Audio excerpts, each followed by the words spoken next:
मैं आज तहार के माछर ऐसे घोंगी बाजार लेल जमी हो मोर मन परे वाला चीज चाहे म भिडियो बनी बनोले एको चाहिँ रेकर्ड करे हन पौला ही ई चाहिँ घोंगी हलाई घोंगी चाहिँ इसने बिके सही हवा खाइक त मन लग्छ कत कहे तर ज्यान ई चाहिँ सिथुआ यहाँ को हासे ई गोइरा माछर जसने एकर टेस्ट लाग्छ तर लास्टै मन पर्छ मोर ई गोइरा नै हलाई जसने लागे के बठट गोइरा त यस्तो माछा छ नि त हस यी चाहिँ डोढी माछा जसने लाग्छ के मोर नेपालमा हाम्रो छोटा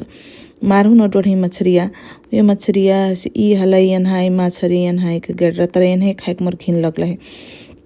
हसे यो कथी माछर लहन था हसे यी हलाई क्याटफिश कथी कसे करे के मंगुरा माछरी में सुने मरकरी बढी हसे के वेस मोहन खासियन छ मंगुरा माछरी खाइन खसही तर सब भन्दा मन परे वाला यी hello oh my god golden pan मछरी यस्तो स्वाद हसो के कुन खैले बडा कुन हैन तर खै एकचोटी यस्तो स्वाद हसो यी मछरिया हसियाको इसने झिनझिन माछर सब पवेसै म त पुरै माछरका फ्यान न त माछर खोजेसी